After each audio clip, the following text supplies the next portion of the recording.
Welcome back. This is week 5, day 1. We made it through the first month of kind of documenting my yoga practice, and that's pretty cool. Last week we did a beginner's flow, like a vinyasa flow, so a little bit more intensity, a little bit more strength training. I still feel my hips are very tight and my lower back still causing pain. I need to get back up on some physical therapy, not just yoga. I thought maybe I could just do it through yoga, but I think I need to, aside from the YouTube channel, just be doing some of those physical therapy exercises. So to kind of go back into some tension areas for myself, I picked a trauma-informed hip opening yoga for emotional release by Caitlin Calais Yoga on YouTube. This is the type of yoga that I feel like I could teach, and there's not a lot of YouTube videos on here, and they don't have a lot of views and things, so I mean there's a handful of good ones, but I'm gonna try this hip opener one, knowing that my hips and lower back are the tightest parts of my body right now. Welcome to week 5.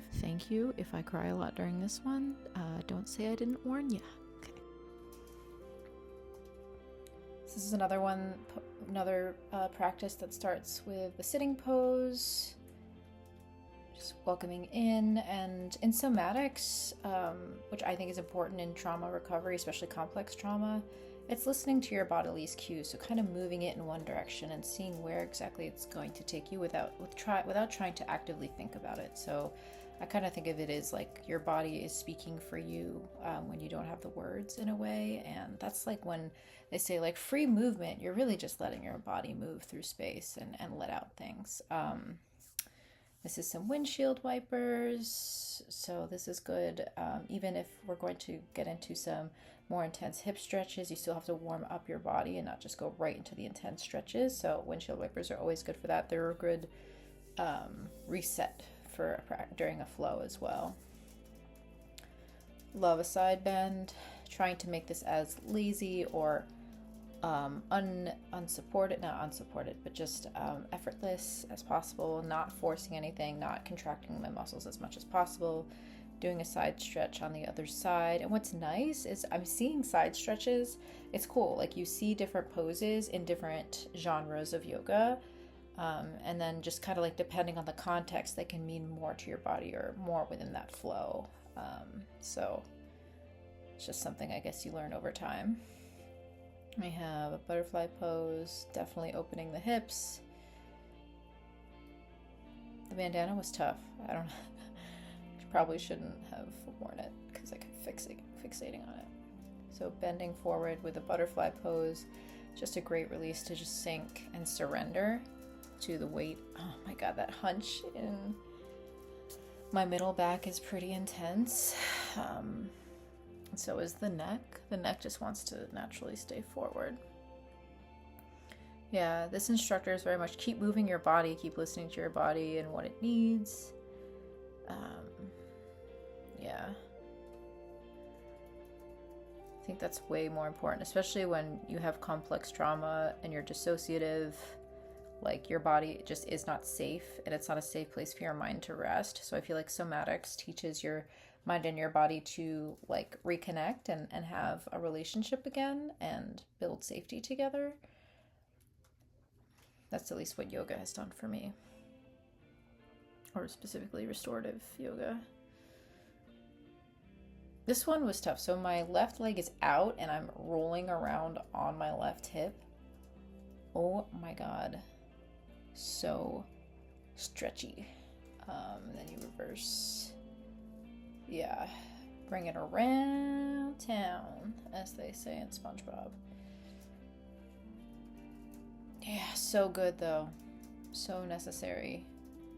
I have a desk job too, so definitely need to keep this up for mobility. Do it on the... Oh, I forget what this is called. But it's nice. Just laying with one hip open. That is really nice.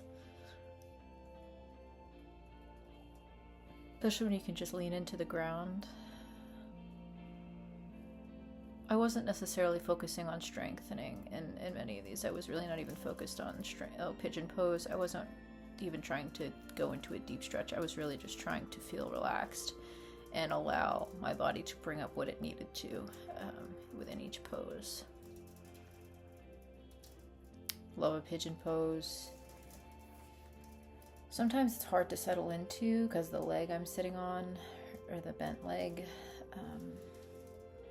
is just very tense and tight, so sometimes this pose can be difficult to relax into. But I think I was pretty steadfast in this one. I've noticed in a lot of these yin and restorative ones, people love the pigeon pose for like long periods of time. All right, now we're going to repeat the flow on the other side. One leg out on your other leg bent, and you're rotating around on that hip. That just goes so hard on the hip. Reversing the direction.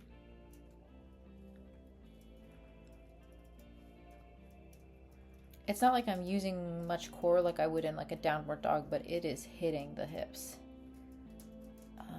I wish I remembered what this pose was called. It's not a frog pose, I don't think, or it's like a half frog or something. I'll know it once I do the video, you know, a couple times this week. It's just so easy to relax. Sometimes people just sleep like that. Because it feels so good to open your hips like that.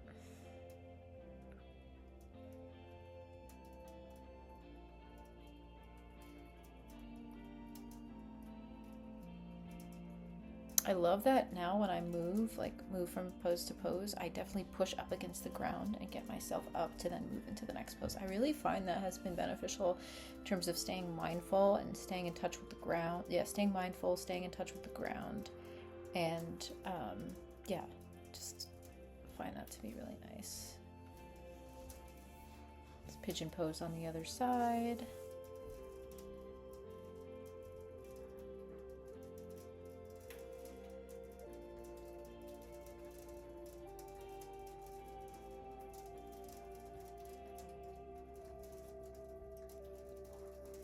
Just chilling.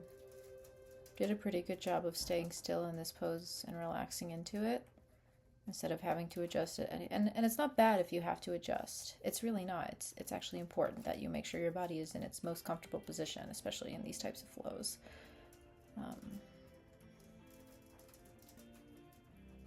Okay, this pose was crazy. They go, make a face. I think you're supposed to eventually have like your whole head, arms forward and head down on the ground, but I could not get there. That was crazy. I think I shake my head. I'm like, please, this is crazy.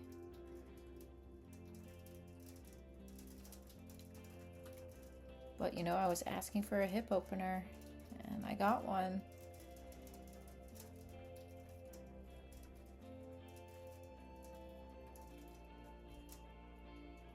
Please, when am I gonna get out of this pose? Please. Yeah, ouchie. Look at my face. Sitting with wide legs though is so good for you. Yeah, and I wanted to stretch out my wrists for that carpal tunnel stretch. I don't think she does that in the video, but I chose to do that.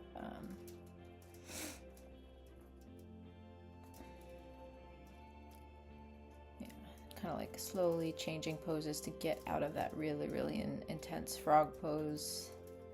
Taking time, breathing, regrouping. It's just so present. It's just such a practice in presence, which I appreciate. I never had that growing up.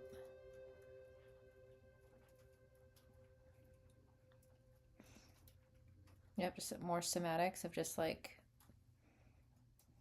move your hips, do what it needs to stretch out.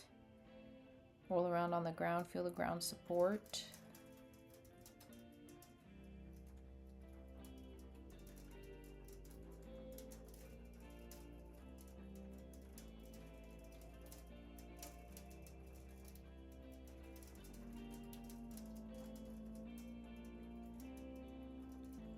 Transitioning, okay, so we have a reclined pigeon pose.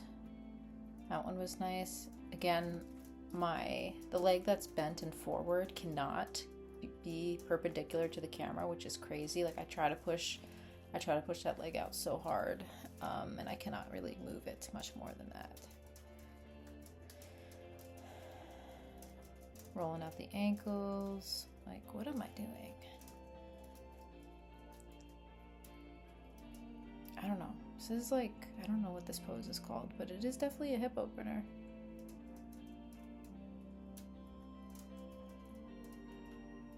I'm just trying to listen. All right, then we have pigeon, recline pigeon on the other side. Again, that leg just is like facing my face, and it should be facing outward a little bit more.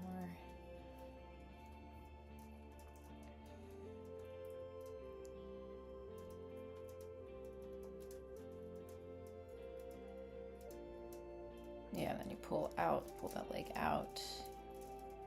It's kind of like a half butterfly, but my leg's not on the ground and it's not next to the other leg, so I don't quite know what I would call that. Ending in a butterfly pose. I've been doing a lot of my shavasanas in butterfly just for the hip emphasis and the hip opening. I don't know. I find it useful, but it also still isn't fully relaxing in a corpse pose. So I think, yeah, like sometimes I don't always do a full vinyasa in a corpse pose, and I split it up in half. Usually when the instructor halfway through mentions, okay, can you relax a little bit more? And then I like fully relax my body. I should probably, for meditation's sake, do some more shavasanas that are fully laying down. But this one just feels so good on the hips.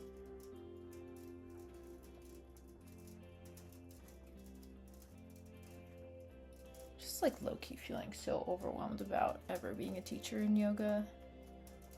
This is waking up the hips with some more windshield wipers. Again, such a good transitional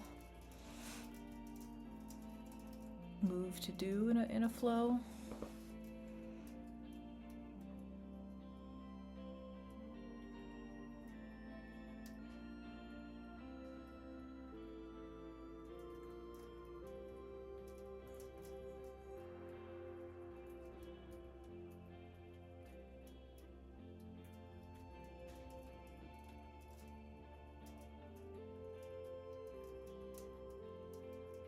Roll around on the lower back, give it a nice stretch. It's a little bit more somatic to me, is like play with your body. I definitely like ended up activating my core in this one.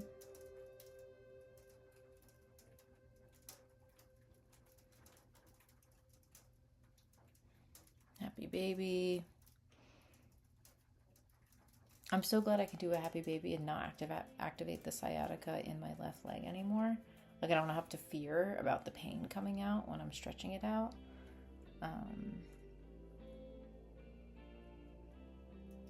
I used to have to do that all the time.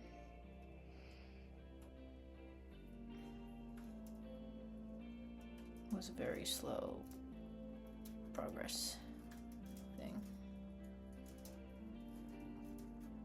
More like a resting happy baby.